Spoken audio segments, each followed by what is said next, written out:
hey, don't hold your breath for something to happen today. But boosters, you may want to get your wallets ready because this ain't looking so good.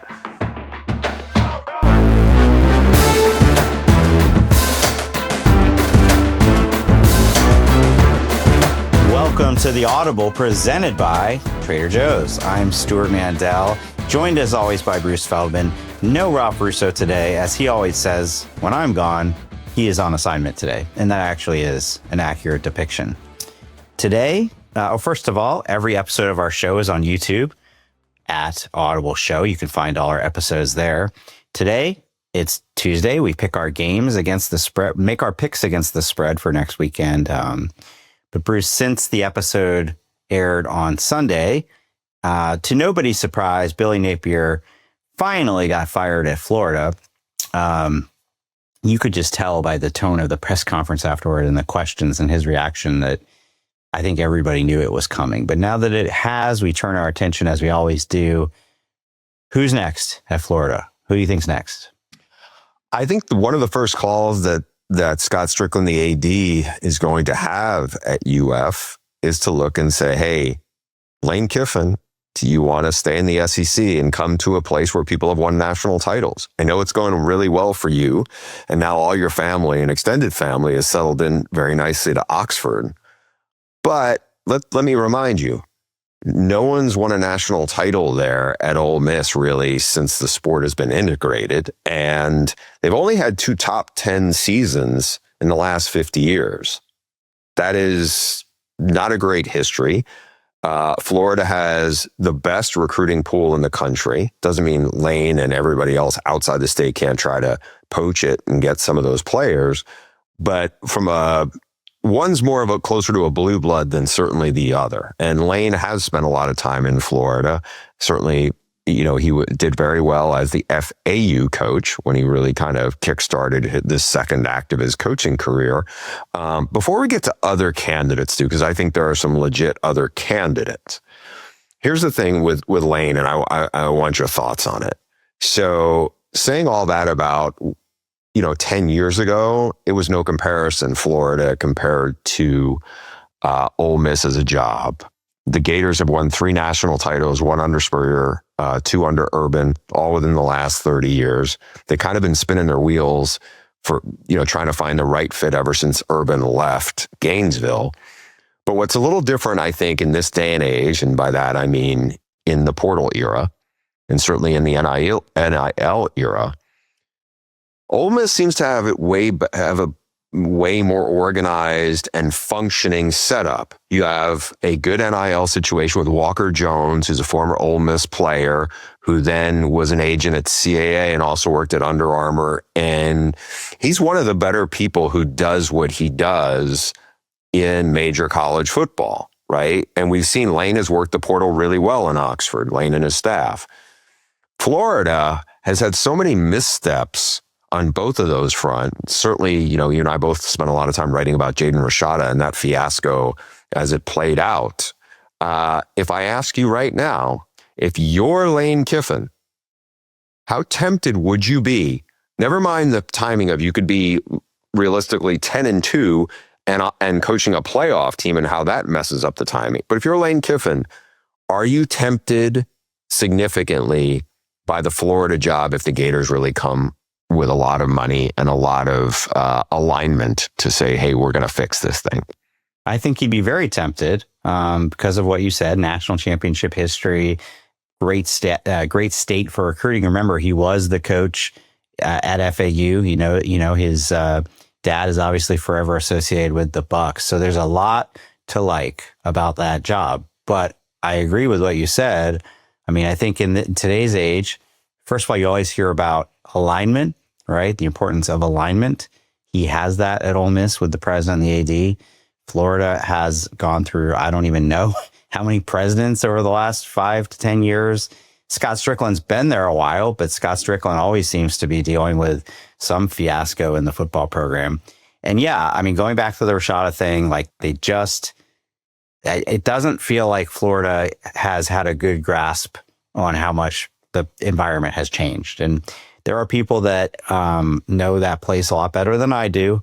in terms of the politics of it and the donor relationship. But he's got a really good thing going at Ole Miss. He really does. I think you only leave, and by the way, I'm sure they will pay up to keep him. You only leave if you think, I don't honestly think I can win a national championship at Ole Miss. I think I can at Florida. Otherwise, I don't know that it's as big of a, like you said, it would have been a much bigger no-brainer before NIL. I don't know that it is now. And frankly, I mean, Ole Miss hasn't actually made the playoff under Lane, and maybe that should give a little bit of pause, but they've certainly been more nationally relevant since he's been there than Florida has.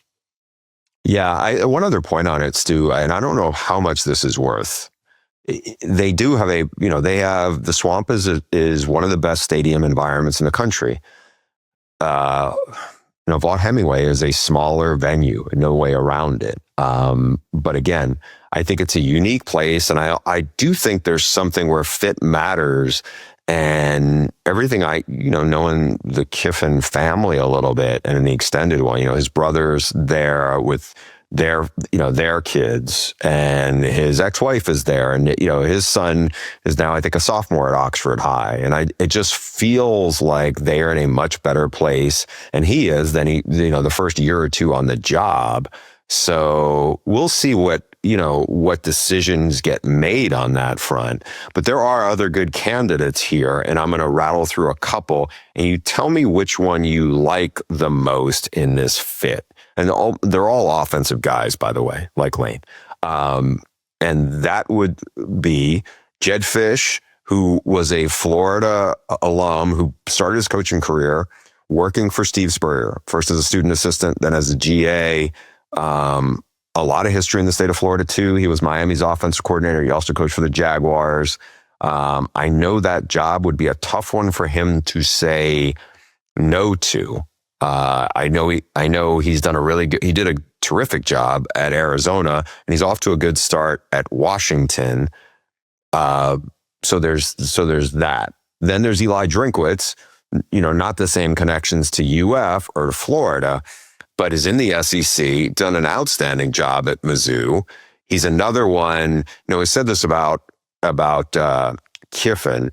There's never going to be another Steve Spurrier, but Steve Spurrier definitely had a brash edge to Florida's program. His was probably better with the quip, whereas Lane's better on social media, as I would put it, in terms of, it's probably not as, not quite like for that. But then, you have Eli Drinkwitz, who's not shy about stepping on toes either. And there's two other names that I think are, worth bringing up here.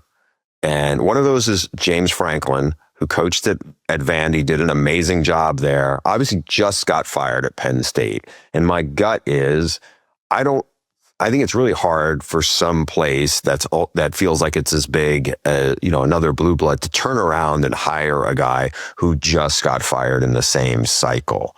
This is different than Virginia Tech going hard after James Franklin, than Florida to do it in the SEC. And the other name I would throw out, yes, maybe there's a Rhett Lashley, you swing they take, maybe even Alex Golish, although I don't know if they go back to a group of five level job. Yeah. That was really the knock on Napier. Yeah, the other name that I would say, and he had as big a weekend as anybody this past week, is Jeff Brohm at Louisville. He's as good a play caller as there is in college football. He is 4-4 in top 5 games. That's remarkable, especially considering he's not at a blue blood program. He's at his alma mater now. He's 24-9. The only thing with him, it's not just his alma mater, but also he's probably got a much more manageable path to the playoff at his alma mater. The question is, can you recruit enough talent at Louisville to actually win a national title? So of that landscape, if it's not Lane Kiffin, who of those guys, or is there anybody else you have in mind? You're like, oh, that should be who they should target. It's actually a pretty good pool. Now the issue is going to be, you are probably going to be in competition with some of these candidates with Penn State, right? And this could be a particularly unique coaching cycle if LSU comes open and Florida State comes open. That would be 4 programs that as a whole have realistic like they realistically expect their program to win national championships. And there are definitely not 4 proven coaches out there that you would say, yeah, that guy can definitely win a national championship there. I'm definitely of the names you said intrigued by Brohm, and I kind of think Penn State should go after him too. And like you said, it's his alma mater. It's not just his alma mater, his family. Like they all have ties to Louisville football, right? Brian is there as well. His dad was a legend there.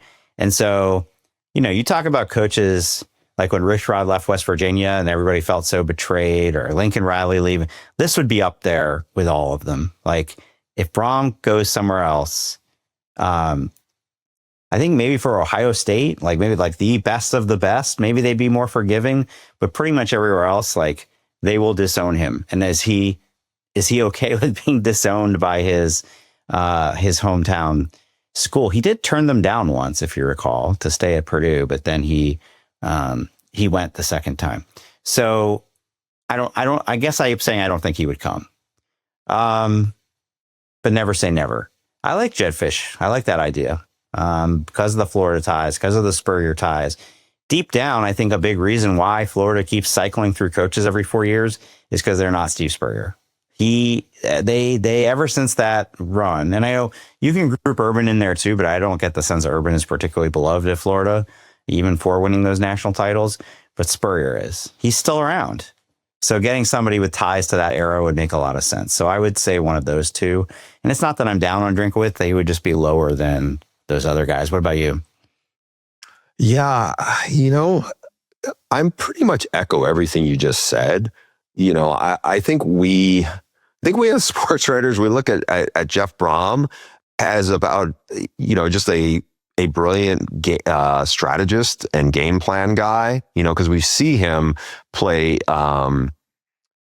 David against Goliath a bunch of times. Now, in the game the other night, it was like, I don't think the talent disparity, he still has like an elite receiver, an elite running back, an experienced quarter, like they still have weapons. So let's not downplay Louisville that much.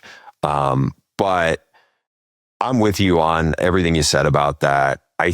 I think in regards to Jedd with Florida,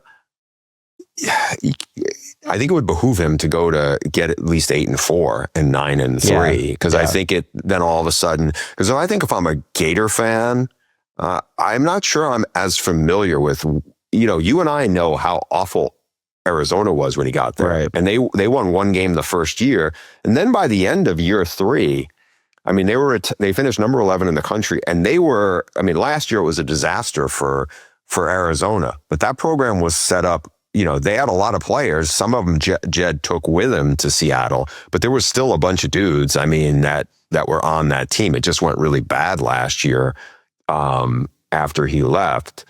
But, I think he would be very interesting at UF if it went in that direction. If Lane decides he's not going to do it, if Brohm decides he's not going to do it. If you ask me between him and Eli, I know Eli has done a really good job in the SEC.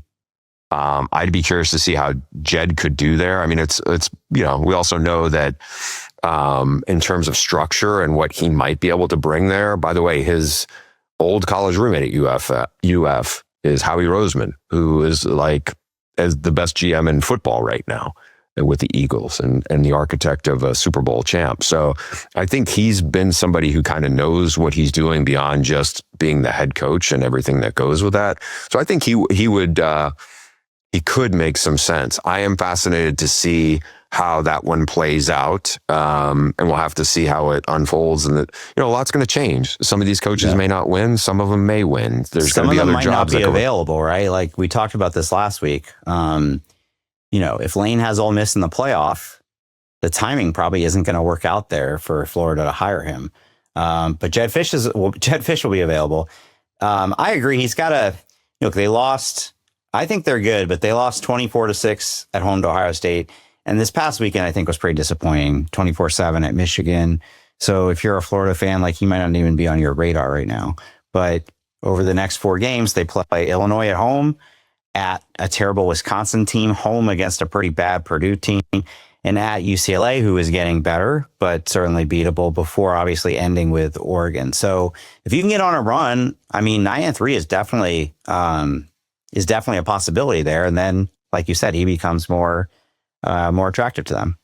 Yeah. Who knows if Damon Williams follows him again to Gainesville? I don't know what happens with DJ Lagway. DJ Lagway's got another year there, but yeah.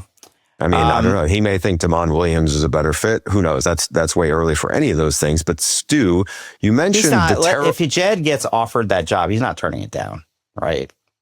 I would doubt it. I mean, of the opportunities that he could have, I could see, he has connections still at UCLA, especially to Casey Wasserman, who's the biggest booster.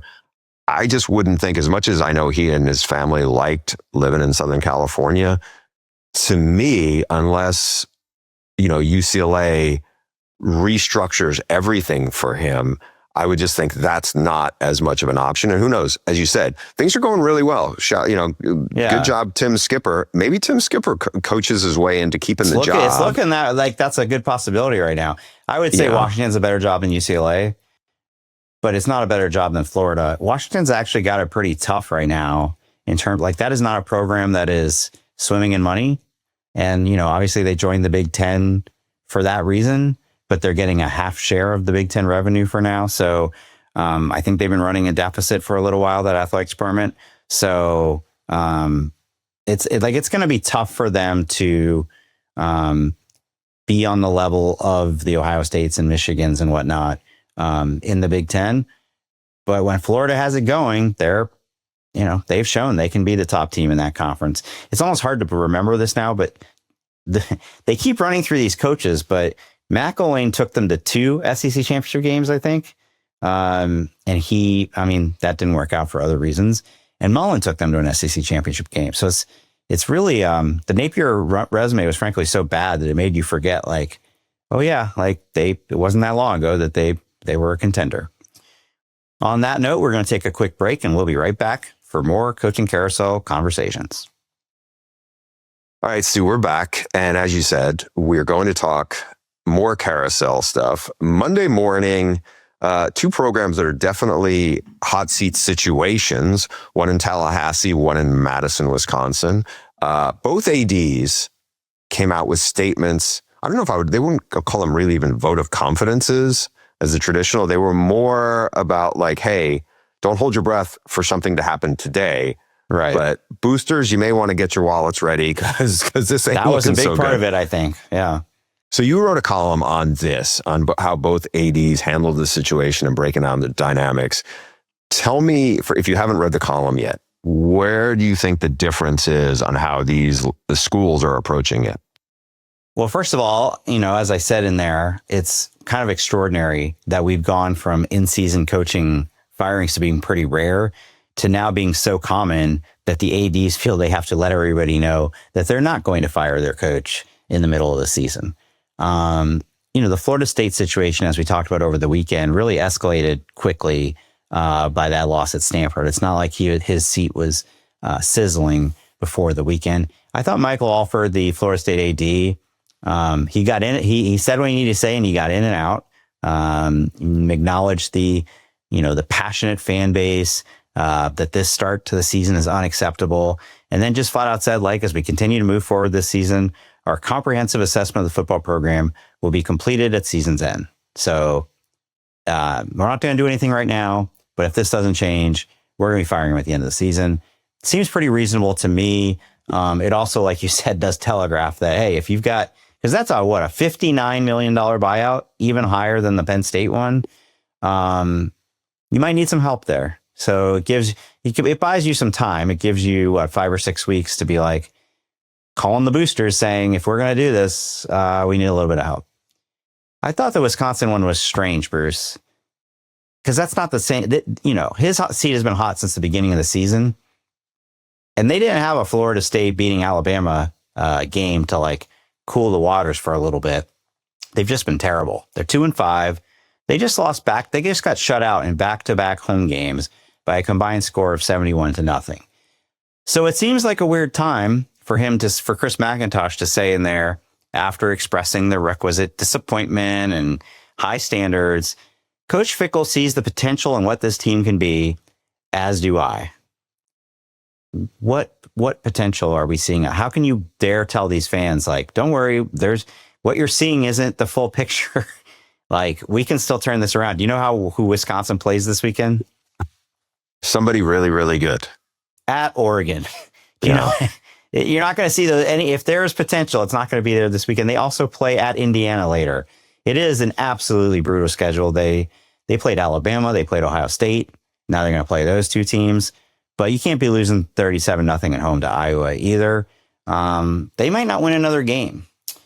So, and then here's where it gets a little, that was strange, but here's where it gets a little like almost brazen.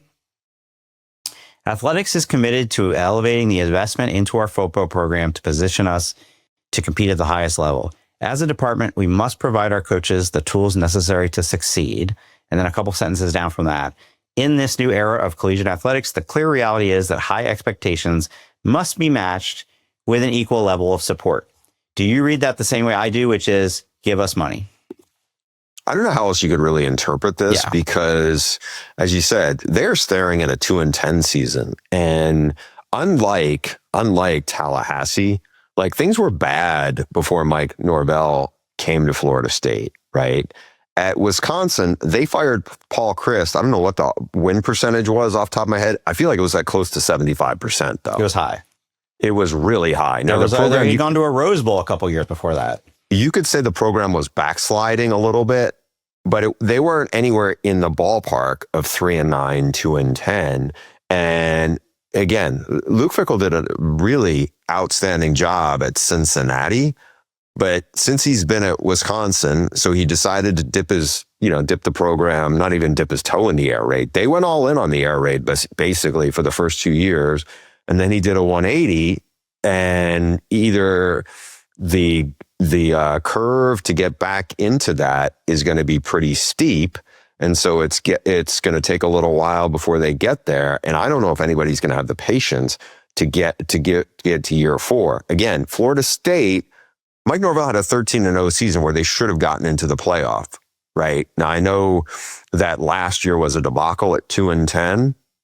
I'm surprised they've struggled as much as they have this year. I mean, look, we should have done this on the Sunday show when Ralph was here to kind of mitigate some of what I'm about to do. But like, you might have been right on the Florida State prediction, up 6 weeks ago when you said, oh, they're probably more likely to go 3-9 than 9-3. Because right now 9-3 isn't even on the table. Yeah, that actually is true now. You can take your victory lap when we're off. But seriously, with Florida State, I get it. Florida State fans are not happy, and you already fired both coordinators last year and did some of the stuff you have to do to kind of buy more time. As you said, the buyout's enormous. I think it's harder to see the path forward, statement or not, in Madison than it is from Florida State. Again, I could be wrong. I could see the losses could keep coming. And then at that point, I don't know what they do if they're sitting there at 4-8 after 2-10. That's a different deal than your 6-6. Oh, I think I know what they would do at that point. I think the tougher question is, I mean, they could go 6-6. I mean, I think this was a really bad loss. You think 6-6 is good enough for them at this point? That I don't know. I mean, it feels really disappointing because of the way they started the season. They got everybody's hopes up that this could be an 8-9 win kind of team, maybe even a playoff team.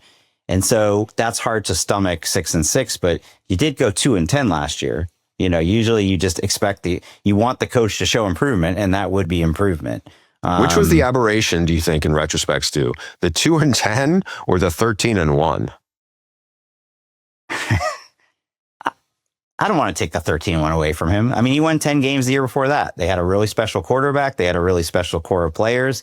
He built that. His problem is once those guys left, it's been a disaster. I mean, Florida State of all programs should not go 1-11 in the ACC since the start of last season.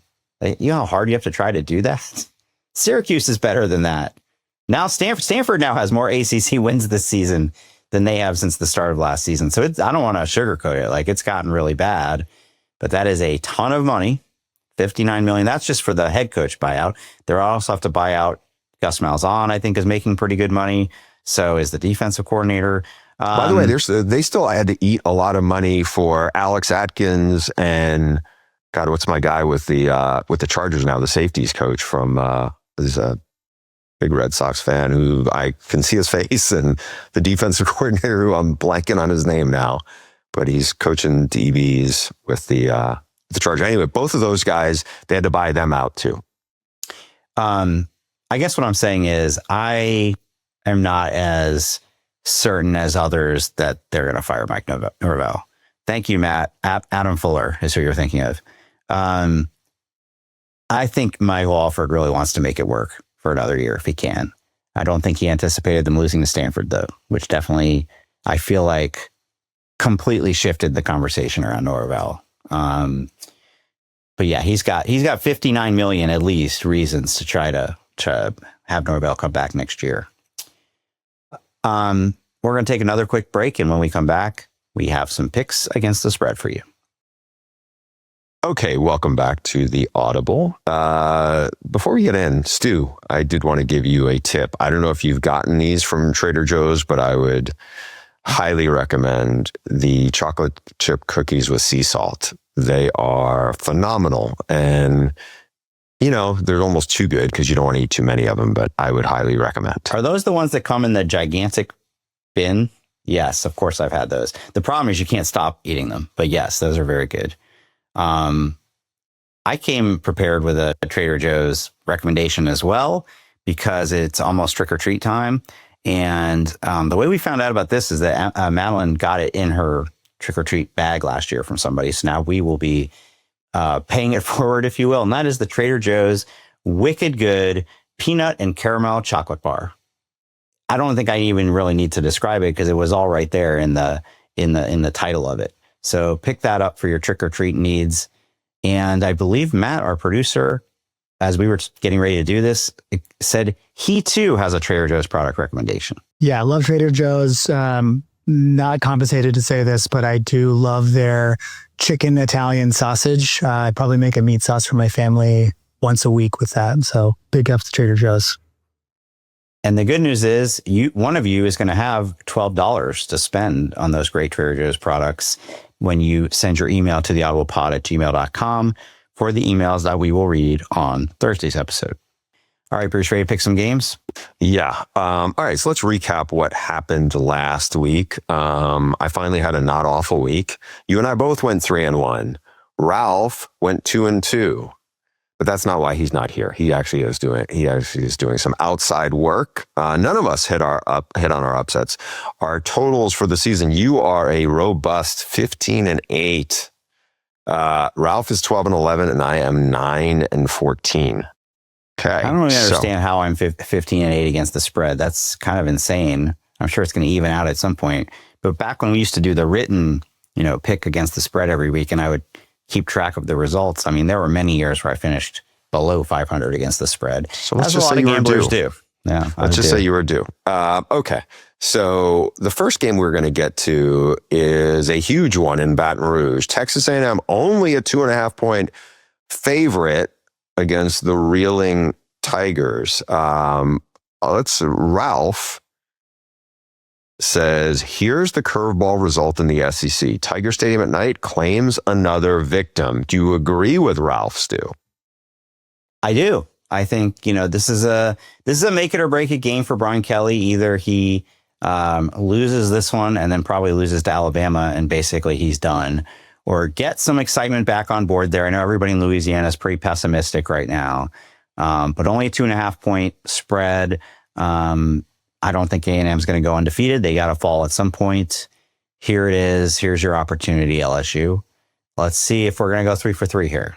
We are going to go for 3 for 3. They're definitely going to lose. Yeah, especially with the way I've been picking games this year. Last year, the Aggies really took it to LSU. I think this is a chance for revenge. Now, the Tigers are missing probably their starting left tackle. That's not going to be ideal against a really good Mike Elko defense that didn't look so good the last time out. The reason why I'm going Tigers here, in addition to Tiger Stadium at night, is Garrett Nussmeier played his best game of the season the other day. It wasn't the offense that lost that game. I do think having Tiger Stadium at their backs will help. And I think Brian Kelly gets a much needed win. And hey, if A&M wins, but they only win 33-31, we all still get our pick.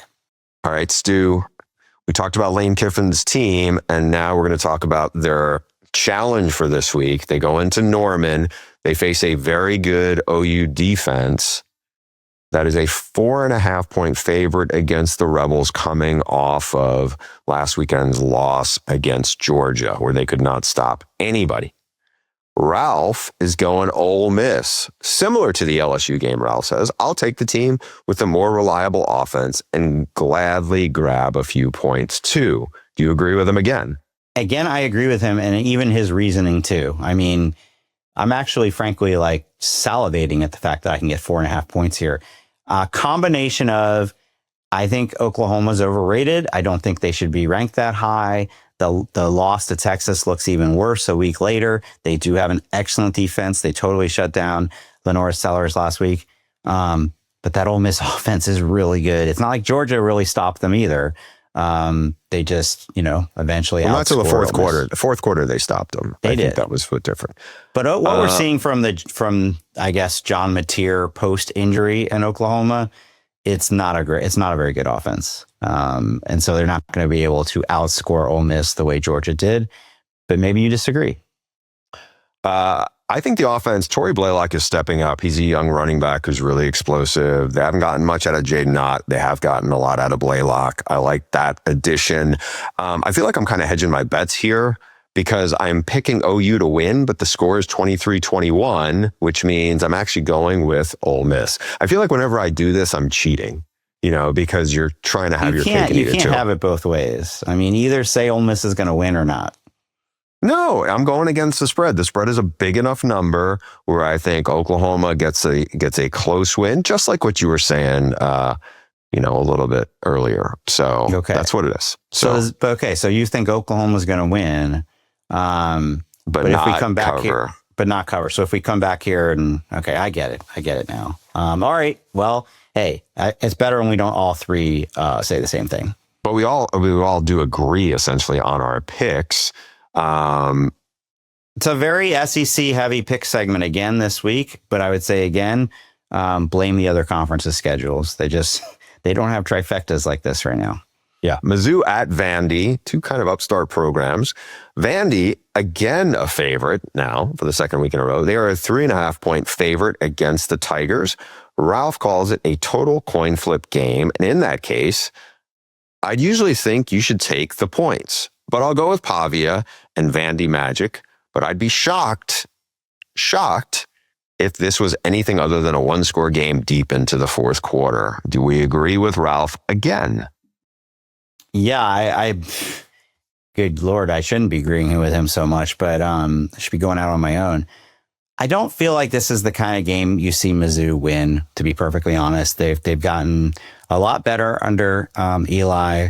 But it just seems like in these kind of games, and especially going on the road, and I think Vandy has so much momentum right now. Game day is coming to town.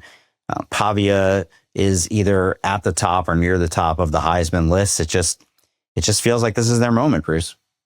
Yeah, I'm with you. All of it.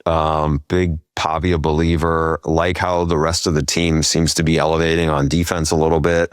We know he has some playmakers at receiver. Riding Vandy the same, just like you are.